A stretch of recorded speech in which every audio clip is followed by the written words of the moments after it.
Hey guys, I'm back today with my new video. And before I start my class, I just wanted to tell you guys that I'm just one subscribe away from hitting 100 subscribers. Now, thank you for all the love that you've been giving me. Keep liking my video and keep sharing it with your friends. And without waiting any longer, let's get on to our class today. Our topic is going to be about oropharynx. So, our topic today is about oropharynx. Now, what is oropharynx? It is the second part of the pharynx which is lying in continuation with the nasopharynx. It lies opposite to the oral cavity with which it communicates through an isthmus which is known as the oropharyngeal isthmus. Now, we have to know what are the boundaries of this isthmus. We'll see in the diagram superiorly lies the soft palate.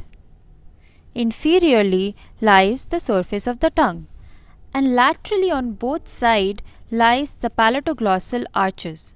These three structures help in forming the oropharyngeal isthmus via which the oral cavity is communicating with the oropharynx. Now next we'll have to know about the extension of this oropharynx. Now it extends from the level of the hard palate. As I've shown you when I was telling you about the boundaries of nasopharynx, that at the level of the hard palate, if you drew a horizontal plane through that, this is the upper limit of oropharynx, and the lower limit of oropharynx is the hyoid bone. Now you see that this is the hyoid bone. If you were to draw a horizontal plane through this, this would be the lower limit of oropharynx. Thus, this whole portion over here is the oropharynx. Next, we'll go on to the boundaries of oropharynx. Now, first, talking about the roof, as I already showed you, the level of the roof is a horizontal line which is drawn at the level of the hard palate, as here. Next, we'll talk about the floor of oropharynx. The floor is present at the level of the horizontal plane which is drawn through the hyoid, or more structurally you can say at the floor of vallecula. This structure over here is the vallecula. If you drew a line through the floor of vallecula, you would reach the floor of the oropharynx, or the inferior most boundary of the oropharynx, and this is also the level of the upper border of the epiglottis and the pharyngoepiglottic folds. Next we'll go on to the next boundary, which is the posterior wall. Now when we talk about posterior wall, we'll see this is the posterior wall of the oropharynx. It comes in relation to the retropharyngeal space which lies just behind it. And if you consider in terms of vertebra, it lies opposite to the second, which is this vertebra, the second vertebra, and the upper part of the third cervical vertebra. Therefore, we see that the posterior wall is lying opposite to the second and the upper part of the third cervical vertebra. Next, we'll move on to the anterior wall. Now, the peculiarity about anterior wall is that it is not completely lined by structure all throughout. It is deficient above, where the oropharynx is communicating with the oral cavity, where the place where the oropharyngeal isthmus lies. However, below it presents with certain structures. Now, first I'll show you in this picture. This is forming the anterior wall. In this anterior wall, you can see that this part here, there is no structure, it is deficient. This is the region from where the oral cavity is communicating with the oropharynx. But more below, what are the structures that lines the anterior wall of oropharynx? Now first of all lies the posterior third of the dorsum of the tongue. Now the tongue slopes downwards from the sulcus terminalis to form the anterior vallecular wall of the oropharynx. This structure is the first structure we encounter in the anterior wall of oropharynx. Next we see are the lingual tonsils. What are these lingual tonsils? They are basically an aggregation of lymphoid follicles which lies in this region. They're one on either side situated in the base of the tongue.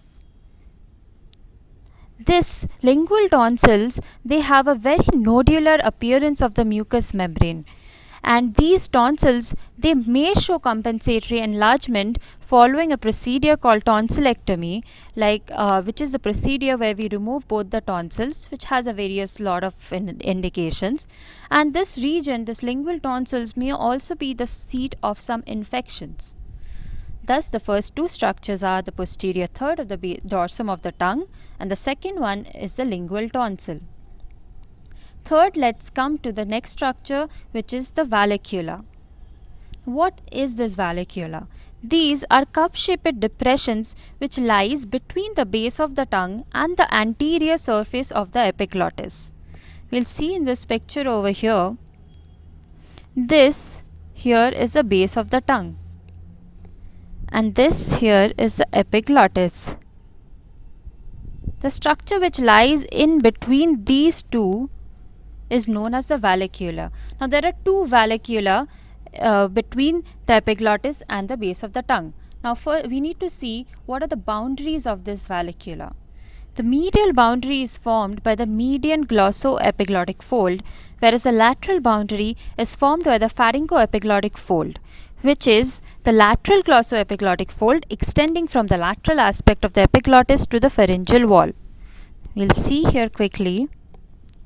The medial boundary is the median glossoepiglottic fold, whereas the lateral boundary is the pharyngoepiglottic fold, which is basically the lateral epiglottic fold extending further ahead to the pharyngeal wall. So this is the vallecula. There are two vallecula on either side. Next, we come to the lateral wall. After having discussed the roof, the floor, the posterior wall, the anterior wall, last of all comes the lateral wall of the oropharynx. What are the structures present here? And it's a very simplified boundary where the most important structure is the palatine tonsils. Now these palatine tonsils, they are a part of a group of lymphoid tissue arranged in the form of a ring known as the Walde's ring. In the last video, if you remember, I've told you two components of this ring, which was the nasopharyngeal tonsil or the adenoid and the tubal tonsil. The second structure, the third structure that we are encountering here are the palatine tonsils. Now these palatine tonsils, they lie in the tonsillar fossa, which is a depression, triangular depression lying in between the anterior and the posterior pillars. Next comes the anterior pillar. Now this anterior pillar of the tonsils, they are formed by the palatoglossal muscle. Therefore, this pillar is also known as the palatoglossal arch. Next, we come to the posterior pillar. The posterior pillar is formed by the palatopharyngeus muscle, which is a muscle of the pharynx. We'll be encountering that in a later video. Since it is lined by this palatopharyngeus muscle, this is also known as palatopharyngeal arch. Thus, the three structures I'm going to be showing them in this picture over here. This is the anterior arch or the anterior pillar, which is being formed by the palatoglossal muscle. This is the posterior pillar, which is formed by the palatopharyngeus muscle, and this structure, the triangular depression right here, is occupied by the palatine tonsils, which is a part of the Walde's ring. Now I'm going to be discussing the palatine tonsils in details later on in a video when I talk about the Walde's ring and its structures. Next, let's come on to the lymphatics. Now the oropharynx, it drains into the upper jugular chain, particularly the jugulodigastric node. This is very important clinically because in tonsillitis, which is infection of the tonsils, we check for these jugulodigastric node to differentiate between acute and chronic tonsillitis. Next, the soft palate, the lateral and the posterior pharyngeal walls and the base of the tongue, they drain into the retropharyngeal and the parapharyngeal nodes, and from there to the jugulodigastric and the posterior cervical group of nodes. And a very important quirky thing over here is that the base of tongue may sometimes have bilateral drainage. So therefore it is the jugulodigastric nodes, the retropharyngeal, the parapharyngeal nodes, and the posterior cervical groups, and lastly, importantly, is that base of tongue may drain bilaterally. Next, coming on to the nerve supply. Now, vallecula, as I was showing you, it is supplied by the internal laryngeal nerve. Internal laryngeal nerve is a branch of the superior laryngeal nerve, which is in turn a branch of the vagus nerve. And whereas the rest of the mucosa of the oropharynx, it is supplied predominantly by the glossopharyngeal nerve and to a lesser degree by the lesser palatine nerve. As you can see here, the superior laryngeal nerve, its internal division is responsible for supplying the vallecula, but the main supply of the oropharynx is the ninth nerve over here, which is the glossopharyngeal nerve, and to some extent by the lesser palatine nerve. Lastly, we'll discuss about the functions of oropharynx. Now, as I've told you before, the oropharynx, it helps in communicating with the oral cavity anteriorly. Therefore, it is acting as a conduit for the passage of air as well as food. And it is helping in a very important process, a physiological process known as deglutition, particularly the pharyngeal phase of the deglutition. It is also forming a part of the vocal tract for certain speech sound. Next, a very important structure is taste buds. The taste buds that lie in us are located in the tongue and all over the rest of the oropharyngeal mucosa, and these taste buds are responsible for helping us appreciation of the taste. Where are these taste buds located? They are present in the base of the tongue, the soft palate, the anterior pillars, the posterior pharyngeal wall.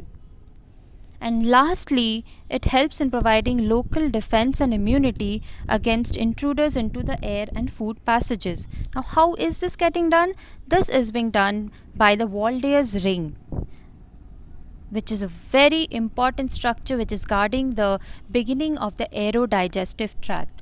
So, if we summarize, the functions are: it is acting as a passage for air as well as food, it is helping in the pharyngeal phase of deglutition, it helps in certain speech sounds, it helps in appreciation of taste, and lastly, it provides some sort of local defense and immunity by the help of Waldear's rings. Now, if you have liked my video, kindly press on the like button and subscribe to my channel and press on the bell icon to be notified every time I'm uploading my video. Thank you.